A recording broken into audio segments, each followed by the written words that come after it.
കുറഞ്ഞ സാലറിയിലുള്ള ആളുകൾക്കും കൂടിയ സാലറിയിലുള്ള ആളുകൾക്കുമെല്ലാം ഒരുപോലെ തന്നെയാണ് ഈ ഒരു നിലവിലെ സംഘർഷ സാഹചര്യം ബാധിക്കുന്നത്. പക്ഷേ എങ്കിലും കുറേ പേര് ചോദിക്കുന്നത് കേട്ടിരുന്നു നമ്മുടെ ഒരു പണക്കാർക്ക് എന്തുവാമല്ലോ എന്ന ചോദ്യമാണ് ഉണ്ടാകുന്നത്.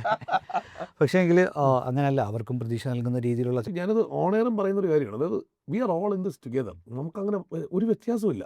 ഇവിടുത്തെ വലുതും ചെറുതുമായിട്ടുള്ള എല്ലാ ആൾക്കാരും ഒരുപോലെ തന്നെയാണ് ഇത് ഫേസ് ചെയ്യുന്നതെന്നുള്ളതാണ്. അവരവരുടേതായിട്ടുള്ള പ്രശ്നങ്ങൾ എല്ലാവർക്കും ഉണ്ടാവും.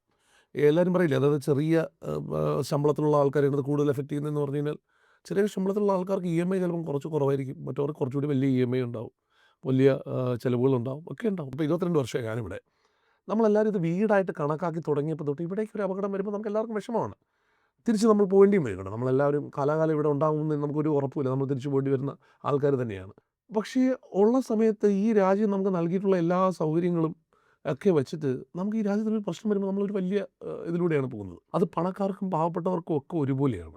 നമ്മുടെ ഈ 1 ബില്യൺ പാക്കേജ് എന്ന് പറയുന്നത് ബിസിനസ്സുകാർക്ക് വേണ്ടി മാത്രമല്ലല്ലോ. ഇപ്പോൾ കഴിഞ്ഞ ദിവസം ഇവിടുത്തെ വലിയ കുറച്ച് ബിസിനസ്സുകാരത്ത് സംസാരിച്ചപ്പോൾ അവരിൽ പലരെയും അവരുടെ ബാങ്കുകളിൽ നിന്നൊക്കെ വിളിച്ച് ചോദിച്ചിട്ട് എന്താണ് ചെയ്യേണ്ടത് എന്നൊക്കെ ഉള്ളത് ചോദിച്ച സാഹചര്യം ഉണ്ടായിട്ടുണ്ട്. ഇത് SMEയുടെ കാര്യം നോക്കാം. നമ്മൾ സ്മോൾ മിഡിൽ എൻ്റർപ്രൈസസിൻ്റെ കാര്യം നോക്കുകയാണെങ്കിൽ ഒരു റിന്യൂവലിന് പോവുകയാണെങ്കിൽ നമ്മുടെ ഗവൺമെൻറ് ഫീസ് എത്രയോ കുറച്ചിട്ടുണ്ട്. അതൊക്കെ ഈ 1 ബില്യൺ പാക്കേജിൻ്റെ ഭാഗമാണ്.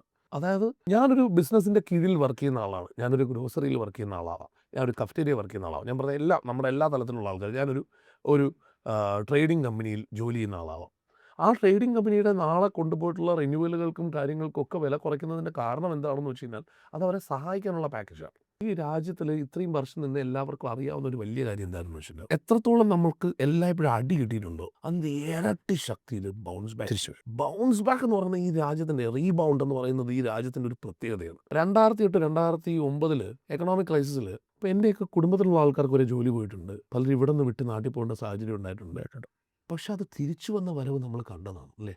പിന്നെയുള്ള വർഷങ്ങളിൽ എന്തായി എന്നുള്ളത് നമ്മൾ കണ്ടതാണ്. കോവിഡ്, വെള്ളപ്പൊക്കം, ഈ സമയത്തൊക്കെ നമ്മൾ വിചാരിച്ചു തീർക്കുമെന്ന് വിചാരിച്ചു. നമ്മൾ ഇത് കഴിഞ്ഞു, ഇനി നമുക്കൊന്നും ഇല്ല എന്ന് വിചാരിച്ചു. പക്ഷെ അവിടെ ഈ രാജ്യം നമ്മൾ ഞെട്ടിച്ചിട്ടുണ്ട്. ഇവിടുത്തെ ഭരണാധികാരികൾ ഞെട്ടിച്ചിട്ടുണ്ട്. അതാണ് ഒരുപക്ഷെ നമ്മളെല്ലാവരെയും പോസിറ്റീവായിട്ട് ചിന്തിക്കാൻ പ്രേരിപ്പിക്കുന്നതും അത് തന്നെയാണ്. നമ്മളെല്ലാവർക്കും അങ്ങോട്ടും ഇങ്ങോട്ടും സഹായിക്കാൻ പറ്റും.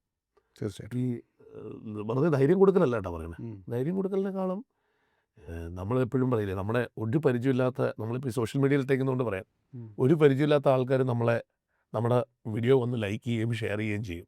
ഏറ്റവും അടുപ്പമുള്ള ആൾ കണ്ടിട്ടൊന്നും മൈൻഡ് പോലും ചെയ്യില്ല എന്ന് പറയില്ലേ. പക്ഷെ ഇപ്പം അത് ചെറുതായിട്ടൊന്ന് ചേഞ്ച് ചെയ്ത് കഴിഞ്ഞാൽ നമുക്ക് എല്ലാവർക്കും ചെയ്യാൻ പറ്റും. അതായത് നമുക്കറിയാവുന്നതല്ലേ അപ്പുറം ഇപ്പുറമുള്ള ആൾക്കാരെ, നമ്മുടെ പരിചയക്കാർക്കുള്ള ബിസിനസ്സുകളില്ലേ, അവരെ സപ്പോർട്ട് ചെയ്യാൻ നമുക്ക് എല്ലാവർക്കും പറ്റുമല്ലോ.